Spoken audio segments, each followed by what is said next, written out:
know. Are we ready in the back? We are. Are we ready in the front? Are we ready at the front table? Ready as we're gonna be. Okay, There you well, in that case, good morning. Today is Wednesday, September 20th, 2023, and we'll welcome everyone to the board meeting. We will call this meeting to order at 9 o'clock a.m. You can join today's board meeting via phone. Dial 971-254-3149, conference ID 736-023-979#. Audio capabilities are listen only and offered on a best effort for the public. Our meeting is also live streamed, and you can join us by going to tctvonline.com and click on live broadcasts. Before we get started, I'd like to remind everyone to mute their phone. I'm sorry, we have a strange noise in the room. I'll keep going. Okay. Yeah, before we get started, I'd like to remind everyone to mute their phone. You can do this by pressing *6. Please unmute your phone when your agenda item is ready to be discussed. For those joining via computer, please unmute your microphone and turn on your camera when your agenda item is called. All others must remain muted with their cameras turned off. Thank you. Public comment. Those intending to provide public comment to the board may attend in person or email submissions to publiccomments@co.tillamook.or.us. Public comments received by 12 p.m. on Tuesday will be distributed to the board, posted online before the meeting, and become part of the public record. You may also provide public comment virtually by registering ahead of time. To register, please email publiccomments@co.tillamook.or.us by 12 p.m. on the Tuesday prior to the board meeting. Public comments can also be mailed to the Board of Commissioners office, 201 Laurel Avenue, Tillamook, Oregon, 97141. For more information on public comment options, please visit the Board of Commissioners webpage. Do we have anyone signed up in the room, or has anyone registered online for public comment? Neither. Okay, perfect, thank you. All right, well, I will welcome everyone. We do not actually have anyone in the room, or I would invite them to sign the guest list. So if you're sitting at home, come on down, other than staff, thank you, which are in the room. Come on down and join us, right? Okay, so we will begin with the Pledge of Allegiance. Commissioner Yamamoto, would you lead us, please? Absolutely. Pledge allegiance to the flag of the United States of America and to the republic for which it stands, one nation, under God, indivisible, with liberty and justice for all. Okay. So we have no public comment today. We do have one non-agenda item. There's an unscheduled item we will take after item number 7. So we will jump right in with item number 5, discussion and consideration of intergovernmental agreement number 181336 with the State of Oregon Department of Human Services to loan a compact rapid deployment communication device. Randy Thorpe, Emergency Management. Good morning, Randy. Thank you for being in the room with us. Good morning, yes, I'm excited to be here. What we have, this is an agreement from the state. We had placed with us the local term is SatRunner. It's a communication device. We saw that at our big party that we had down at the airport a few weeks ago. It's a piece of equipment that, of course, the state retains ownership, but has graciously decided to place it here in Tillamook County. This is the agreement that covers that placement. And it just basically goes through, Bill looked at it, and it's a typical 30-page state contract on that. The important things on it is that we do. Go ahead, keep talking. There's an odd noise, just for anyone online that might be hearing it, there's an odd ticking noise that we're all curious about. But go ahead, I think It's not me. No, this is a test to see how you approach this. Sort of sounds- with little With little disruptions in the room. disruptions. Yes. Sounds a wee bit like a cricket, but more metallic. Yeah, Keep going. electronic. Metallic We have an cricket. we have an electronic cricket, I think. Go From an ahead. eavesdropping That's right. cricket. So anyway, a lot of it is the typical contract. It's with us. We kind of maintain it, take care of it. We do loan it out. It will be going to Clatsop County up to Cannon Beach here in a couple of weeks. They have a presentation going, and of course they call and get permission, come get the equipment, they'll come down, take it up, and bring it back down. It's being stored right now at the sheriff's office there, which is an excellent place for it. It's a good, secure area. Officer Deputy Griner is basically who's really overseeing that, along with Matt Kelly there. So again, it's a great piece of equipment that we're going to have here to help us with our communication. I've got it on our asset list now. I've got that all that information sent down through the Treasurer's Department, so we've got that all set up and ready to go on that. So if we want to go ahead and keep this piece of equipment and do this, then we have this contract that will need signatures. There's a couple of different places. Wow, it's getting loud now. I heard that one. Anyway, so there's a couple of different places for commissioners to sign the main agreement, and there's one back there that just needs the chair's signature, Commissioner Scar, on that. So there's a couple of places for you to sign. So, any questions, concerns? Commissioners, questions or concerns for Randy about this piece of equipment? I think it's a great opportunity, and I'm really grateful for the partnership with the state of Oregon. And I wonder if you can just explain a little bit more about what a SAT runner is and what it does. What the SAT runner does, it will allow for communications to occur when all other normal forms of communication are down. It's basically can become a cell tower on its own. It's run through AT&T and Verizon, so it can actually become its own little mini cell tower. It's also got a satellite dish on it, so then you can hook up and have satellite to where you can then utilize that type for communication. It's a hotspot, so your normal cell phones can tie into it. Your laptop can tie in through the internet through the satellite portion of it. And so it's just kind of a really great backup piece of equipment for us to utilize. The board commission meeting was actually televised, not televised, but it was broadcast through the SAT run. They utilized it for that type of testing. We didn't need it, but we were testing it out that way. The other great advantage of it being with the Sheriff's Department is on search and rescue. They can take it up into areas that they do not have normal communication, and they can deploy it, and in that way they can have access to internet or cell service in areas. And so that's what I've charged the Sheriff's Office with, is to take that little puppy out there and utilize it, and let's find out areas that we can and can't use it and really test it out, which is, again, the proper use for it too. It can be utilized for whatever the county sees fit as far as any type of emergencies or need in the county. So That's great. Thank you. Commissioner? So Randy, that is a great piece of equipment. I think we were all very concerned, since we were going to do a live broadcast of our board meeting from that event, and the only internet we would have available would come from that SAT runner. But it proved to be a great piece of equipment to handle things very well. I have one concern, loaning it out to the likes of Clatsop County. They may want to keep it, so I have to make sure that it comes back. But I can see lots of different uses for that SAT runner in emergencies, and that's what it's for. that's what it's for. It's not designed to be used every day on things, but in an emergency, it is a terrific piece of equipment. Maybe we need a couple more. Place one in South County, place one in North County. But be that as it may. So, Bill, are we responsible for the maintenance of that piece of equipment? Do you know? I think pursuant to the contract, we are. Okay. Yes, we are. Okay.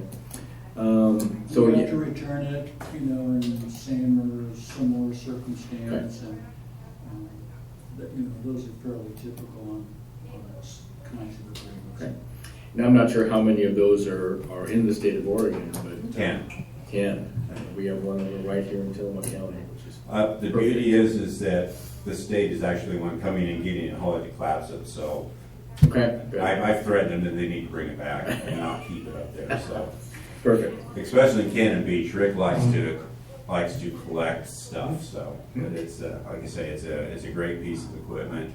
And again, it's through the same, people that we've been doing business with here recently, so it's just another way that they have really reached out is through the Department of Human Services.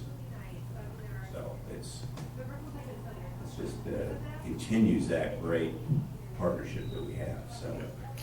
Thanks for what you do, Randy.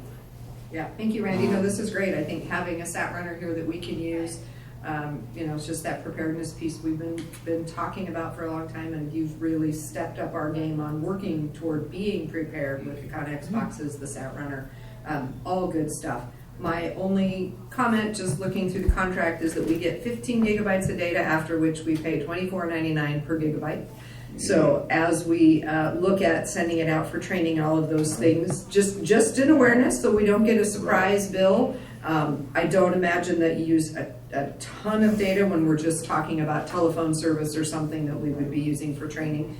But that 15 gigabytes is intended for training, after which, unless it's a declared emergency, Right. it becomes a bill that we have to pay. So just an awareness. One thing good about that is that there's 10, and so there's 10, 15 gigabytes.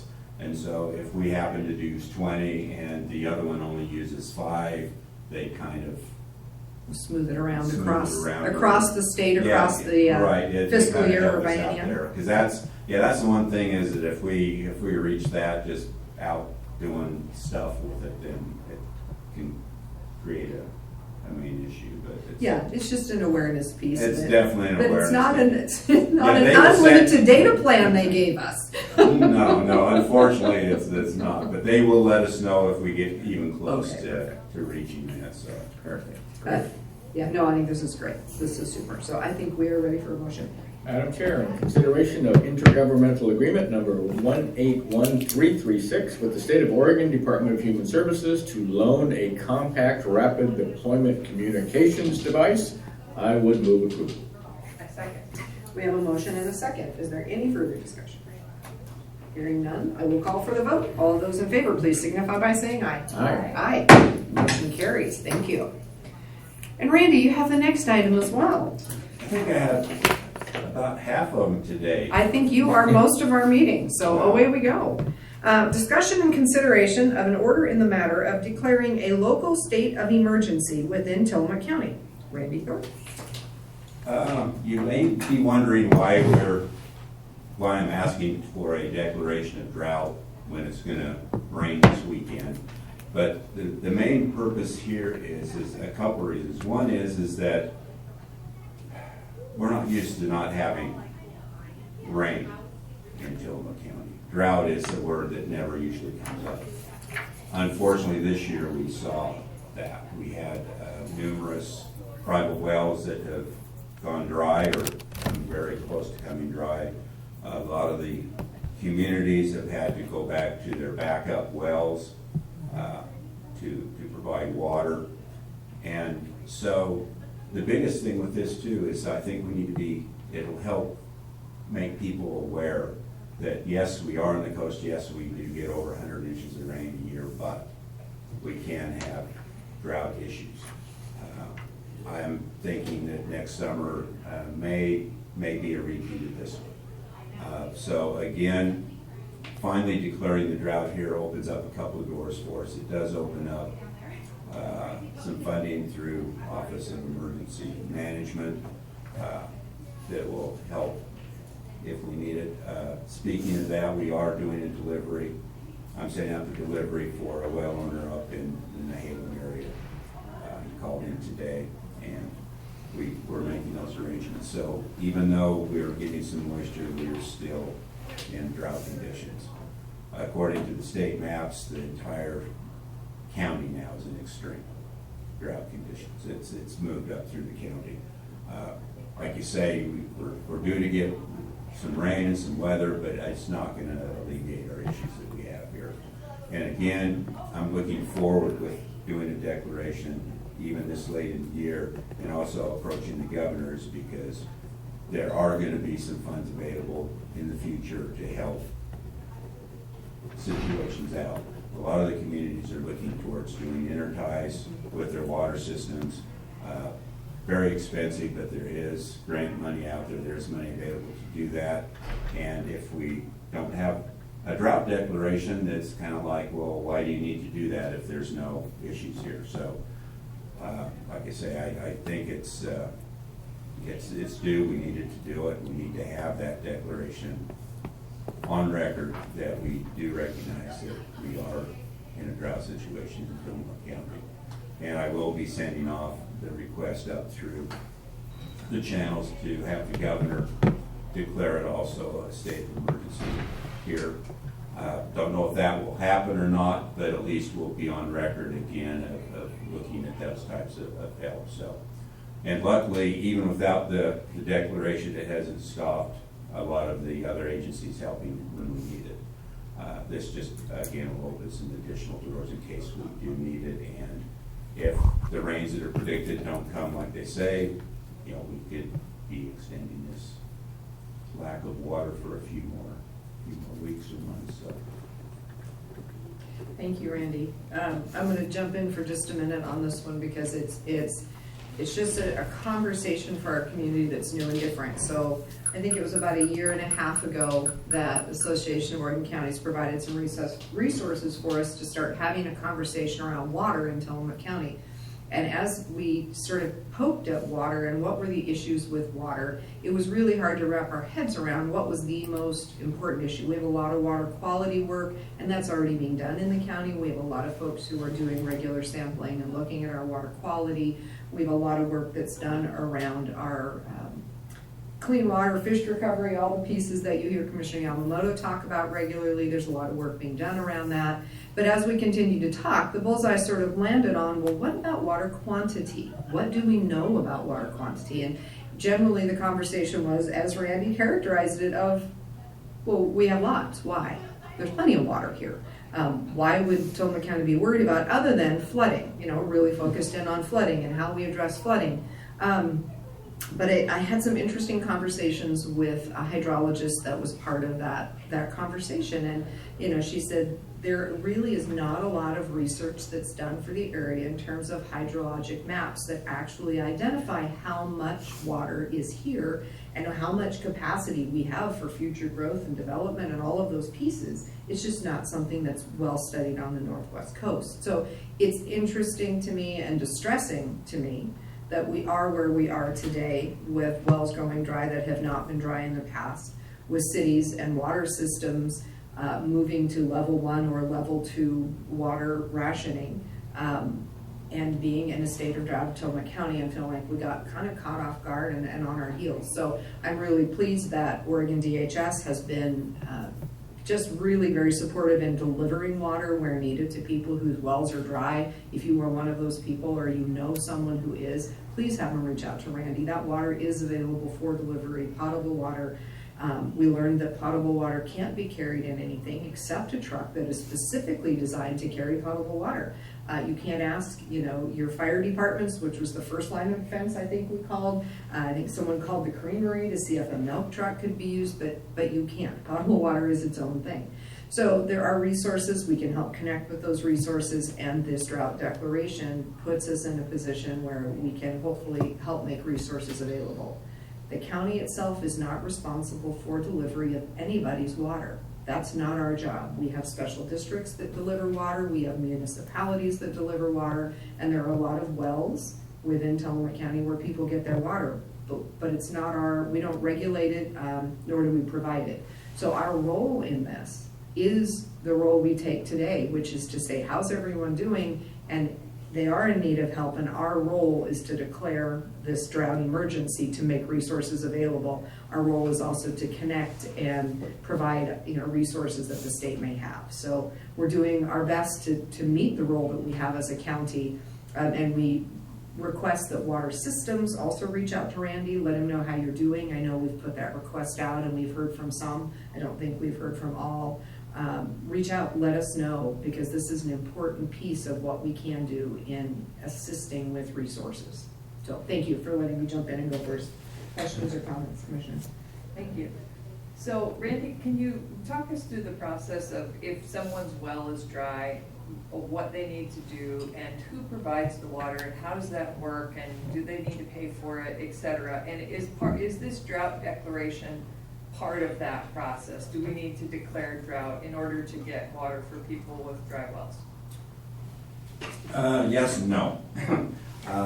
Back on with the declaration, my involvement with the Office of Resilience and Emergency Management, part of DHS, Department of Human Services, did not require the declaration to be made for them to assist in delivering water, both bulk water or in 5-gallon container type of water, and providing that service.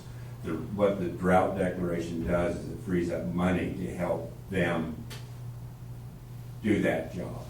And it basically is coming from the Office of Emergency Management, Department of Emergency Management, is where the funding comes from to help with the other agency. And so that's what this is doing, is basically opening that door to help that agency out. There is no cost to that, but the process is not lengthy and it's not complicated. The first thing is that if your well is gone dry, Commissioner, what you do is you call and I ask you questions like, well, what have you done on your own to help alleviate this? If you checked, local resources, can you borrow water from your neighbor? Have you got other access? What have you done to help yourself? And as soon as you tell me no, I've exhausted everything. There's nothing more that I can do. I need help. So then it comes to the county. So then I look around and it's the same thing. Is everybody thought that milk trucks were the answer? Well, cleaning of a tank for milk is FDA. Cleaning of a tank for water is not the FDA. And those regulations are entirely different. And people don't understand that. You think you just rinse out a milk truck and you put water in it. No, that's not the case. And so that kind of shut that door down really quickly. So then it comes to me, and then I checked around, and there is no organized water delivery systems in Tillamook County. The closest ones are down in Lincoln County and or Salem and those areas. Contacted them, and they're either not doing it anymore or they're so overwhelmed that they can't deliver over here. And so again, the local resources are not there. So then when I find out that I can't help you, then I reach out and go through my contacts with the Office of Resilience and Emergency Management and say, hey, this is what's happened. Commissioner Bell's well has gone dry. It's been dry for several weeks. She's been living on 16-ounce bottles of water now for 3 weeks. She can't have any other sources that are available to her. I can't help her. We need help from the state, and the state will say that's okay. We will help, and then they will provide delivery of water to you. And of course, they don't charge you other than maybe dinner for the emergency manager. But no. So again, and that's the beauty, is that there's no real cost to have the state come in and help. And this is the same organization that will come in during any other type of emergency, that will provide meals, housing, water, any other type of needs. Same agency that brought us 2 little containers down to the airport. So again, it's an agency that works with basically what they call mass care. So that's kind of the process that goes through. But the biggest thing is that if we don't hear from you, we can't help you. And so that's the biggest thing is that we need to make sure that if people are having a lot of struggles, to go ahead. It's not wrong to ask for help. And the help is available there to help with what we're doing. It also brings up some other options that I'm looking at in the future is that there are some other grants to where the county can obtain their own water hauling equipment. And so that's just some future use of what we're looking at here. And of course, goes back to the declaration. That's gonna help when I start doing grants saying, hey, you know, we've declared an emergency, this is the reasons why we need this piece of equipment. And so I'm trying to move forward again to where the county can also have some other local resources to help out our residents here, to where we can take care of ourselves first and help with something as small as delivering water, which you think is so easy, but it's so difficult. Thank you, I appreciate that explanation, and I was also thinking about things that we can do in the future, like to help our community be prepared, because, I mean, I hope that we won't have ongoing droughts from here on out, but it's possible that we will. It's possible that this is the new environmental landscape. And I'm thinking, you know, it was just 2 years ago that we heard the reports that in Yamhill County, people's wells were going dry. And just 2 years ago, you know, just on the other side of the Coast Range, people's wells were going dry. And I personally thought, oh, that's so sad for them. You know, 2 years later, it's us. And I mean, I genuinely thought it was sad for them. And I didn't think it was gonna happen to us because there's so much water here. And so 2 years later, it's happening to us, and I've personally heard from a number of people in North Tillamook County whose wells have run dry for the first time ever. They've lived there more than 30 years, first time ever. And it's beyond an inconvenience because it's about health. It's about health and safety. If there's no water in the house, then there's no ability to use the toilet or take a shower, or, you know, it's a big deal to not have water in the house. And so I'm glad that we're addressing this, and I've been thinking about how can we, you and I will talk about this more offline, but what are the things we can do? Like, if this is our new reality, can we find grant programs for people to put in tanks? Because people need tanks for the water delivery. Otherwise, we're delivering gallons of water, right? But if people have containment tanks at their house for water delivery that they can use until the water rises in their well again, that would be very helpful. For a tanker truck to be able to come, deliver a mass amount of water to a tank, that would be very helpful. And also, you know, the things that in other places where drought is common, there are programs for low-flow toilets and low-flow shower heads and all kinds of things that we've never had here. I mean, those things exist, but we've never had programs or even encouraged the use of them because we didn't think we needed to. So I think there's a lot of work to be done, you know, not only in the moment getting water to people, but also how to help people prepare for what if this is our new reality. So I'm sad that we're in a drought condition, but I support the declaration and I appreciate your work. Right, and that's gonna be the biggest thing, like you just said, is to make people more aware and do that. And that's a big thing I'm looking at too with a lot of other people, is looking for those funding to help people, because that's a great solution to, a lot of people are just pumping right from the well right into their homes. There's no tank to store it in. And so looking at trying to find funding there. And the big one is, a lot of times we have the water, but it's not in the right spot. So that's where this intertie between water districts comes into play. Is because maybe Bay City's got plenty of water, Tillamook is running short, but there's no way to get the water from one to the other without these interties. And so that's another big one that we need to look at. I know they're putting in these types of interties up north with Manzanita, working there with Nahalem and Wheeler. And that's, again, the future. We have to, that's not a luxury anymore, that's a reality. And so we have to move forward with that and just start searching. And I know that the funding is starting to get there for this, because it isn't just here, it's worldwide. And so there is a lot of funding that I think is gonna start coming loose, and we just need to make sure we make that available and people know where to go to get the information. Thank you. Commissioner? Yeah, Randy, thank you for bringing this new reality to our meeting here today. This is not something that people in Tillamook County think about. Drought is not something that we have gone through before, I don't think. But the new realities are in place. I may be looking at a new entrepreneurial opportunity here. It's interesting that they have potable water trucks in Lincoln County. Do you know if they're a government agency or private individuals? Really? It's private trucking firms that do it as a living. But I was at a meeting yesterday in Hillsborough, and they were talking about delivering it was with water systems and public health. And there are really not a whole lot out there anymore that are at this sheer delivering of water, and it's few and far between, and a lot of it has to do with, current regulations, of course, and drinking water has to be safe, like you say, so.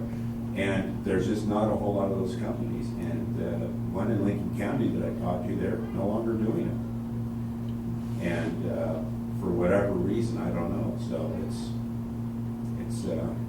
it would be a great business to haul water anymore, but it's. Even with the state of Oregon, they have potable water trucks apparently. But if this continues to happen and continues to spread, there are going to be a lack of potable water trucks available too. So again, if someone out there is thinking of starting some kind of new business, may want to look into this. In an emergency, I'm sure you can make a decent amount of money, be able to bring water to people in need. I don't know if the state would cap costs or anything like that, but we never know. But again, this is just something that we need to be aware of. Doesn't happen often, if at all, before in Tillamook County. So it's something that we need to be aware of and watch carefully as we go. With that, Madam Chair, I'll turn it back over to you. Perfect, thank you. Yeah, I think that we can learn lessons from looking at places south of us and east of us. And I think the tanks, for example, that Commissioner Bell is talking about is probably one of those things that they're doing, I'm gonna guess. And I think it's a great idea. And Randy, well worth conversations with your fellow emergency managers in areas that have been in a drought condition for a longer window of time than we have, to find out what some of those key pieces are. Because ideally, if you have tanks, then you can do your own holding of water. That's easier and better, I'm sure, than having to have it delivered long term. So I think we probably have a lot to learn. Yes. So, all right, thank you for that. I think we are ready for a motion, Commissioners. Madam Chair, consideration of an order in the matter of declaring a local state of emergency within Tillamook County, this being board order number 23-062, I would move approval. I second. We have a motion and a second. Any further discussion? Hearing none, I will call for the vote. All those in favor, please signify by saying aye. Aye. Aye. Motion carries. Thank you. And I have nothing else. Good. Phew. All right. Thank you. Item number 7. Discussion and consideration of an order in the matter of declaring county-owned property as surplus. Jeff Underwood, Information Services Technology Operations Manager. Good morning, Jeff. Good morning, Commissioners. The item before you this morning is just an old copier that was found over at the Sheriff's Office. It's a model that isn't supported by our current copier and printer contract, so keeping it supplied and operational would be more expensive. So we'd like to just get rid of it and move on to newer supported models. Perfect. Thank you. Commissioners, questions or comments? I support that. I'm just curious about what does get rid of it mean? Can you sell it? It will be included in our next one of our next auction lots of surplus equipment. Okay. If it's not, I'm just curious now. So if it's not, if it's old, not supported, who would want it? What would they use it for? So on our contract, we've got a large number of copiers, so the cost per they spread those costs out. Somebody you can go out and get toner cartridges and things. Our big concern is it's old enough that if it needs to be repaired, that would have to be out of pocket. There are plenty of people out there who need a copier who are willing to deal with that if it needs to be repaired. Either they'll toss it and get something new, But for county purposes, it's not as efficient and cost-effective as getting new equipment and keeping it up to date. Okay, thank you. Sure. And Jeff, I absolutely would agree with that. One of the things that the county, people need to understand about the county, this is a business. And as you can see by our desks, it's a paper business, especially if you look at my desk. So we have high volume copy machines, and that's why you have the contracts that you do. Some people with very small businesses or just personal use, I'm sure they could find value in a copier printer like that. So I think that's a great idea that you auction it off, and I'm in full support. Okay, perfect, as am I. I think we're ready for a motion. Madam Chair, consideration of an order in the matter of declaring county-owned property as surplus, being board order number 23-063, I would move approval. I second. We have a motion and a second. Is there any further discussion? Hearing none, I will call for the vote. All those in favor, please signify by saying aye. Aye. Aye. Motion carries. Thank you, Jeff. Thanks, Jeff. Okay, we will take our unscheduled agenda item now, which is discussion concerning an engagement letter between Tillamook Lightwave and Aldrich CPAs and Advisors LLP. Commissioner Yamamoto. Thank you, Madam Chair. Yes, so this is going back to Tillamook Lightwave, and it really does not need to be signed or approved by the board, but this is an informational item only. Tillamook Lightwave is being run as an IGA, an intergovernmental agency, with currently three partners, the county and Tillamook Lightwave and the Port of Tillamook Bay. Over the past couple of years, it's come to our attention that the port really is uncomfortable continuing on in this, so the port wishes to withdraw from our IGA. So one of the things we're going to do is do a business valuation of Tillamook Lightwave. That would, at that point, that would allow the port to withdraw. In the future, and it's very possible that in the future, as broadband continues to expand in Tillamook County, and those services might be provided in part by Tillamook Lightwave, it could be that the value of Tillamook Lightwave continues to increase. In the future, should a sale occur of Tillamook Lightwave, of the assets of Tillamook Lightwave, at that point in time, having a valuation of what Tillamook Lightwave is worth at the time that the Port of Tillamook Bay were to withdraw, then assets could be distributed back to the Port of Tillamook Bay. And this really does just make sense. It took us a while. This is a very specialized business, Tillamook Lightwave. We own a lot of assets in the ground, fiber, things of that nature, cable landing station, all these things. And it was difficult to find a company that really could do a proper evaluation of what the assets are worth. But Aldrich Company came to light, and they are excited to start this. So this is just the proposal from Aldrich to do this business valuation item for Tillamook Lightwave. And I just wanted to bring it before this board to see if you had any questions or concerns. Again, this is an informational item only. Thank you. Commissioner, questions or concerns? I don't think I do. I have questions or concerns. I think it's an interesting situation because it's an intergovernmental agency. If one of those agencies, if one of those organizations withdraws, they're not going to be paid immediately because it's not dissolving and it's not being sold. Agreed. But if there were money to be gained from the sale, eventually they would get their share of the value currently at the time they withdraw. Correct. So it is interesting and it makes sense to do it. And I hadn't thought about what you just said about how to get a proper evaluation. You know, it's not like an assessment of a business or residential property. So yeah, so it is specialized. It's interesting. It is very complicated, but this is an area, and so we're considering how we move forward. We had our attorneys at the last meeting, which was yesterday, and we learned that we could continue to operate with just two entities, two votes. It's not the ideal situation, but legally that is something that we can do. I think we want to add back a quasi-governmental, and so if we bring on a new partner, it should be, really needs to be a quasi-governmental entity, just like Tillamook Lightwave, just like the county and PUD, and currently the Port of Tillamook Bay. We could just appoint a member at large, but that member at large would not be covered by liability insurance. Oh, that's Such interesting. as the board members currently, Yeah. Yeah. I'm covered through the county, and Doug Olson, representing the PUD, is covered through the PUD. So that creates a lot of issues there. So that's one of the things that we're considering now, is how to move forward once the port does withdraw. Rachel, you have a question? Yeah, I was just going to add, it'd be interesting to know if a member at large could be appointed because it's an intergovernmental agency.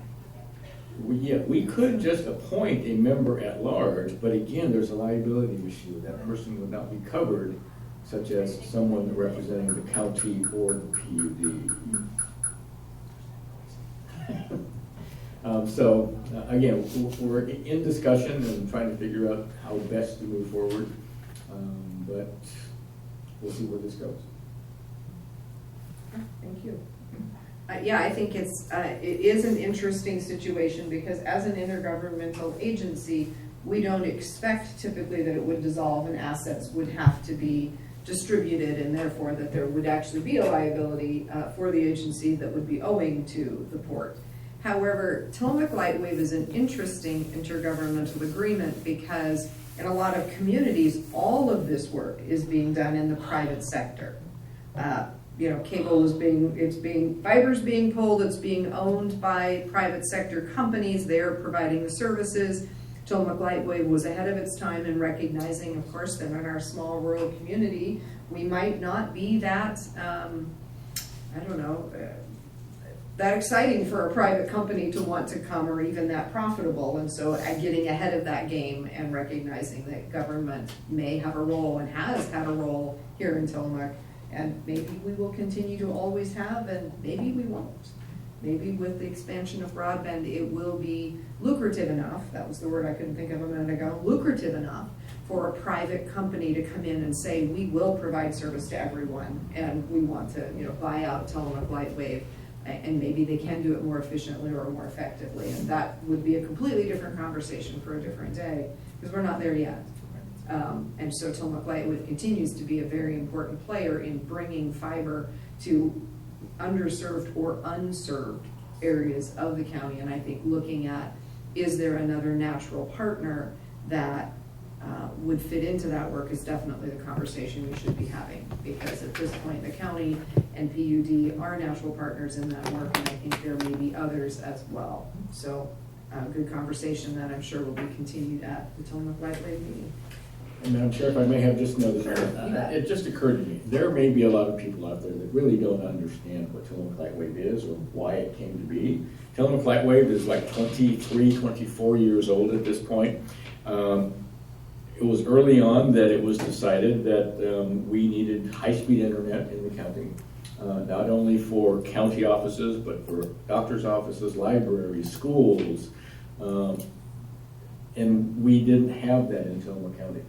I think we did an RFP or an RFQ looking for people to come in to assist the county in putting that kind of a program together, and got very few, if any, takers on that.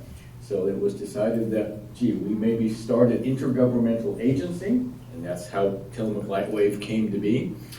In that 23 years, we have done very well. We have, not financially, but when you look at fiber backbones, of all the coastal counties in the state of Oregon, Tillamook County has the most robust fiber backbone of any coastal county. And that is because of Tillamook Lightwave. We have counties small across the state looking at the way that we are structured and how we were able to do what we have done.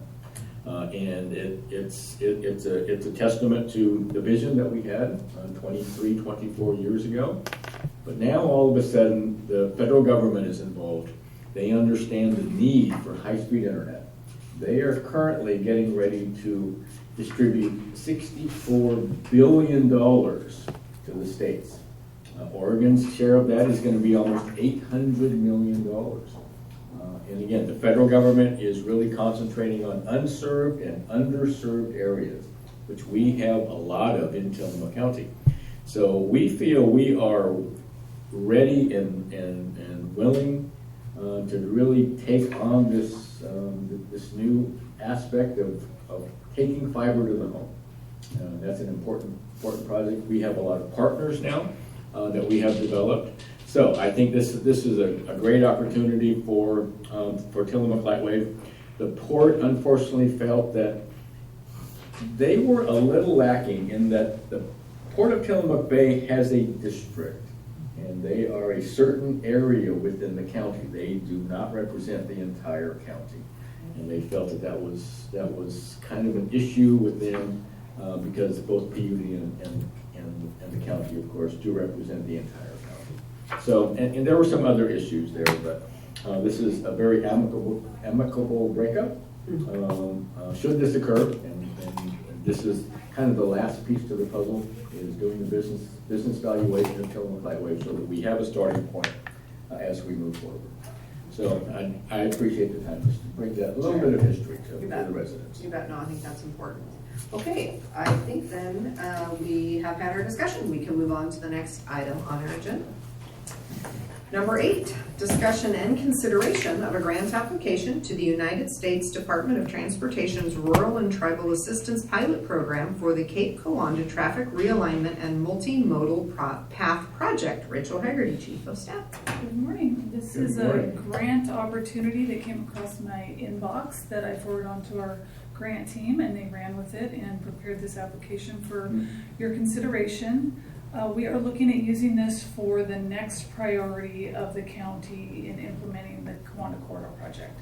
So we're working on the construction of the lot right now. The contractor actually resumed work today, Monday, and they're going to start demolishing the existing restroom on Monday. So that's exciting news. So lots of activity at the Cape Coanda parking lot. And so the next strategy that the board has decided months ago that you'd like us to pursue is the Jensen intersection there at Cape Coanda Drive, Pacific Avenue, and Sunset Avenue. So that contemplates reorganizing that whole intersection, multi-use path through the intersection. And so this application requests $360,000 from the program, which is the max ask. And that actually gets us through most of the design work. So we could walk away from this with a completed design that we could go after construction dollars for. There's no match. The total cost of the design work is $440,000. So there's a delta of $80,000 that I don't have tagged yet. But given that relatively low delta, I think that if we got this, if we were awarded this funding next year, we could come up with $80,000 between either Public Works Bike Ped dollars, the parking fee funds, a little bit of TLT, another grant. I think we could find that. And if not, we would just scale it back to $360,000 and use that accordingly.